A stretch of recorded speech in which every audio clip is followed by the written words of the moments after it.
Hello guys, welcome back to this channel. तो आज मैं जहानाबाद सीरीज सीजन 1 के एपिसोड 1 से लेकर 5 तक को एक्सप्लेन करने वाली हूँ। इस एपिसोड की स्टार्टिंग में हमें कस्तूरी मिश्रा नाम की लड़की को दिखाया जाता है जिसकी की शादी हो रही होती है। तभी यहाँ पर कुछ लोग आते हैं और वो दूल्हे को किडनैप करके यहाँ से ले जाते हैं और जो कस्तूरी मिश्रा होती है वो भी उन लोगों के पीछे पीछे स्कूटर पर बैठकर चले जाती है। इसके बाद हमें फ्लैशबैक का सीन दिखाया जाता है। हमें यहाँ पर दिखाया जाता है कि कस्तूरी मिश्रा को देखने के लिए लड़के वाले आए होते हैं और जो कस्तूरी होती है वो उन लोगों को परेशान करके यहाँ से भगा देती है क्योंकि वो अपनी पसंद से शादी करना चाहती थी। इसके बाद जो कस्तूरी होती है वो अपने फ्रेंड्स के साथ कॉलेज जाती है और यहाँ पर वो एक नए लड़के को देखती है और वो उसको स्टूडेंट समझकर उसका इंट्रो लेने लग जाती है और उसको परेशान करती है। इसके बाद जब वो क्लास में जाती है तो वो वहाँ पर देखती है कि वहाँ पर वही लड़का है और उसका नाम अभिमन्यु सिंह है और वो इनके कॉलेज का नया टीचर होता है। जो कस्तूरी होती है वो अभिमन्यु को मन ही मन पसंद करने लग जाती है। इसके बाद सीन शिफ्ट होता है और हमें एक दीपक कुमार नाम के आदमी को दिखाया जाता है जो कि जेल में होता है और वो एक नक्सली होता है। जब वो बाहर आ रहा होता है तो एक आदमी उसको मारने की कोशिश करता है, लेकिन जो पुलिस वाले होते हैं वो दीपक को बचा लेते हैं। लेकिन जेल में जाने के बाद जो दीपक होता है वो उस आदमी को जान से मार डालता है।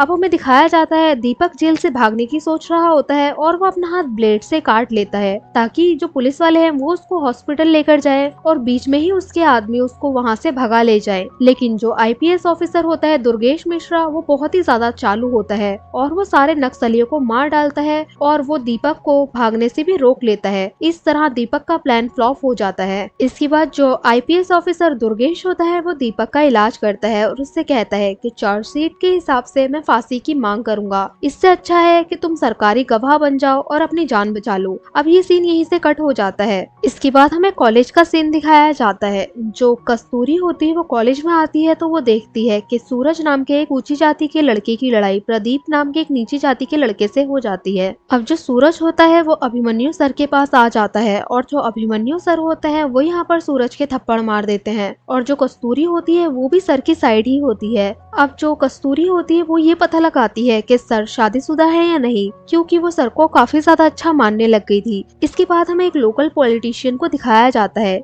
जिनका नाम शिबू बाबू होता है और वो कस्तूरी मिश्रा के पापा के बहुत अच्छे दोस्त होते हैं। अब हमें दिखाया जाता है जो दुर्गेश मिश्रा है वो शिबू बाबू के घर आता है और उनको बताता है कि दीपक कुमार की वजह से इलेक्शन में बहुत ज्यादा प्रॉब्लम्स क्रिएट हो सकती है। और दूसरी साइड हमें दिखाया जाता है जो अभिमन्यु और कस्तूरी होते हैं उन दोनों के बीच की नजदीकियां बढ़ रही होती हैं। वो दोनों बैडमिंटन खेल रहे होते हैं तभी उनको एक न्यूज मिलती है कि जो नीची जाति का लड़का था प्रदीप, उसका घर जला दिया गया है और उसको भी मार दिया गया है। अब ये सभी लोग मर्डर साइट पर पहुंच जाते हैं और यहाँ पर पुलिस भी आ जाती है। अब जो अभिमन्यु सर होते हैं वो पुलिस से कहते हैं कि ये मर्डर है और वो कहते हैं कि मैं अपना स्टेटमेंट देना चाहता हूँ, लेकिन जो पुलिस होती है वो सीधे तौर पर उनको इग्नोर मार रही होती है। अब कस्तूरी भी कहती है कि मैं भी अपना स्टेटमेंट देना चाहती हूँ। अब पुलिस इन दोनों का स्टेटमेंट नोट कर लेती है और जो अभिमन्यु सर होते हैं वो कस्तूरी और उसके फ्रेंड्स को घर छोड़ने के लिए जाते हैं क्योंकि रात बहुत ज्यादा हो गई होती है। इसके बाद हमें दिखाया जाता है जो शिबू बाबू के आदमी होते हैं वो उनसे कह रहे होते हैं कि इस मर्डर के बाद जो नीची जाति के लोग हैं वो हमें सपोर्ट नहीं करेंगे और वो दूसरी जाति के आदमी को अपने सारे वोट दे देंगे। अब ये बात सुनकर जो शिबू बाबू होते हैं वो सूरज के पास जाकर उसको बहुत बुरी तरह से मार लगाते हैं और हमें जेल में दिखाया जाता है जो नक्सल दीपक कुमार होता है वो भी धरने पर बैठ जाता है, लेकिन जो आईपीएस दुर्गेश होता है वो उसको मारकर यहाँ से सबको भगा देते हैं और सब कुछ नॉर्मल कर देते हैं। इसके बाद हमें दिखाया जाता है जो कस्तूरी होती है वो अभिमन्यु सर के पास आकर उनसे कहती है कि मुझे पता है इस मर्डर में हमारी हेल्प कौन कर सकता है और वो शिबू बाबू के पास अभिमन्यु सर को लेकर आती है। शिबू बाबू अभिमन्यु से कहते हैं कि आप इस मर्डर से दूर ही रहिए और दूसरी पार्टी के प्रेशर के कारण शिबू बाबू को सूरज को गिरफ्तार कराना ही पड़ता है। अब हमें कोर्ट का सीन दिखाया जाता है। जो जज होता है वो सूरज को 7 दिन की रिमांड में रखने का ऑर्डर देता है। जब पुलिस वाले सूरज को लेकर जा रहे होते हैं तभी यहाँ पर दीपक भी आ जाता है क्योंकि आज उसके केस के सिलसिले में कोई सुनवाई होनी थी। अब जैसे ही दीपक सूरज के सामने आता है वो एक पुलिस वाले की नेम प्लेट की पिन निकाल कर सूरज के गले में मार देता है और उसको बहुत ही बेदर्दी से वहीं पर मार डालता है। अब हमें पुलिस स्टेशन का सीन दिखाया दिखाया जाता है जो पुलिस वाले होते हैं वो दीपक को बहुत ही बुरी तरह से मार रहे होते हैं और जो नक्सली होते हैं वो भी दीपक को छुड़ाने के लिए पूरी कोशिश कर रहे होते हैं। अब हमें कस्तूरी के घर का सीन दिखाया जाता है जो उसकी मम्मी होती है उसकी गवाही देने के बाद से उसको एक कमरे में बंद करके रख देती है।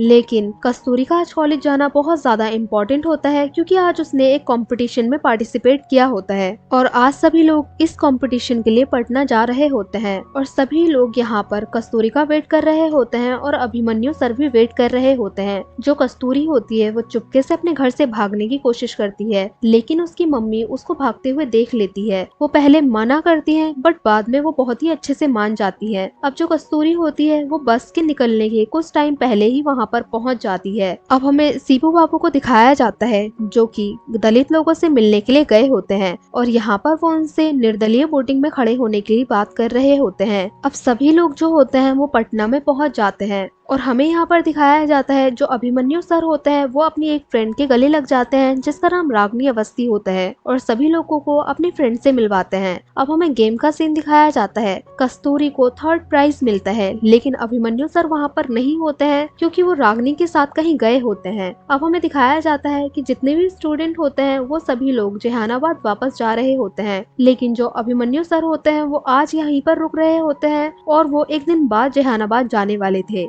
अब जो कस्तूरी होती है वो भी घर नहीं जाना चाहती थी इसलिए एक दिन और वो भी यहीं पर रुक जाती है क्योंकि उसको बहुत ज्यादा जेलसी हो रही होती है। अब हमें दिखाया जाता है जो कस्तूरी होती है वो रागनी के घर पहुंच जाती है और यहाँ पर आकर उनसे कहती है कि आप अभिमन्यु सर को बुलाइए। जब अभिमन्यु यहाँ पर आता है तो कस्तूरी की इस हरकत को देखकर उसके ऊपर चिल्ला रहा होता है लेकिन जो कस्तूरी होती है वो अभिमन्यु सर के गले लग जाती है और उनसे अपने प्यार का इजहार कर देती है। अब ये दोनों उसी दिन अकेले दूसरी बस से जहानाबाद वापस आ रहे होते हैं। बस में बैठने के बाद जो अभिमन्यु होता है वो कस्तूरी को बताता है कि रागनी बस उसकी एक अच्छी फ्रेंड है और कुछ नहीं। अब कस्तूरी ये बात सुनकर काफी ज्यादा खुश हो जाती है और जो कस्तूरी होती है वो अभिमन्यु सर के कांधे पर सर रखती है और सो जाती है। अब ये दोनों कस्तूरी के घर के बाहर पहुंच जाते हैं। अब ये दोनों बहुत ही ज्यादा खुश हो रहे होते हैं लेकिन कस्तूरी की माँ यहाँ पर आती है और वो कस्तूरी को जबरदस्ती खींचकर घर के अंदर ले जाती है और जेल में हमें दिखाया जाता है दीपक कुमार के पास नहाने के लिए एक साबुन आता है और उस पर लिखा हुआ होता है कि गद्दार खत्म। इसके बाद हमें दिखाया जाता है 2 आदमी आता है और वो पुलिस स्टेशन में एक बम फेंक देते हैं जिससे किसी को नुकसान नहीं होता। लेकिन जब आईपीएस दुर्गेश बाहर आता है तो वो स्टेशन के बाहर एक बैग पड़ा हुआ देखता है और उस बैग को चेक करने में उसके अंदर एक कटा हुआ सर निकलता है और इसको देखकर सभी लोग शॉक में रह जाते हैं। और ये धमाका कराने वाला कोई और नहीं बल्कि नक्सली लीडर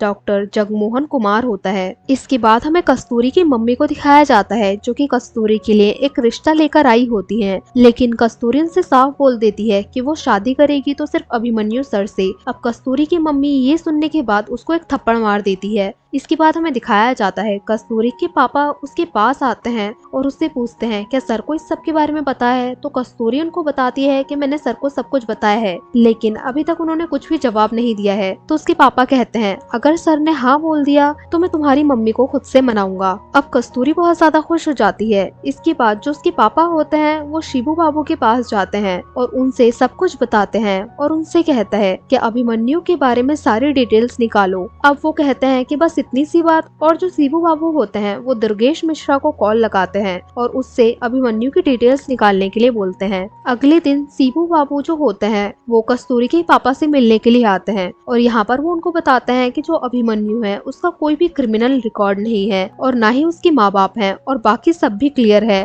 वो उनसे कहते हैं कि लड़का बहुत ही ज्यादा अच्छा है। अब सब लोग इस रिश्ते से बहुत ज्यादा खुश होते हैं लेकिन जो कस्तूरी की माँ होती है वो इस रिश्ते से बिल्कुल भी खुश नहीं होती है इसलिए वो खुद अभिमन्यु सर के पास जाती है और उनको इस रिश्ते के लिए मना कर देती है। अब जब कस्तूरी अभिमन्यु सर के पास जाती है और पूछती है कि वो उससे प्यार करते हैं या नहीं तो जो अभिमन्यु सर होते हैं वो कस्तूरी को इग्नोर मारना स्टार्ट कर देते हैं। कस्तूरी का दिल पूरी तरह से टूट जाता है और वो किसी भी लड़के से शादी करने के लिए रेडी हो जाती है लेकिन वो बिल्कुल भी खुश नहीं होती है। अब जब कस्तूरी की माँ अपनी बेटी की ऐसी हालत देखती है तो वो भी इस रिश्ते के लिए मान जाती है। और दूसरी साइड हमें दिखाया जाता है जो एसपी दुर्गेश होता है उसको उन लोगों की बाइक नदी में मिलती है जिन लोगों ने बम फोड़ा होता है और हमें दिखाया जाता है कि कुछ लोग मजदूर का भेष लेकर शहर में घुसते हैं ताकि वो दीपक कुमार को छुड़ा सके, और इसी के चलते वो लोग सीआरपीएफ के ऑफिस में बम से धमाका कर देते हैं और यहीं पर ये एपिसोड एंड हो जाता है। सो गाइस, अगर आपको ये एपिसोड अच्छे लगे हो तो लाइक करें, शेयर करें और कमेंट करें, और जल्दी से इस चैनल को सब्सक्राइब कर लें इसके बाकी के एपिसोड देखने के लिए। और हाँ, बेल आइकन को दबाना ना भूलें। Thank you for watching guys.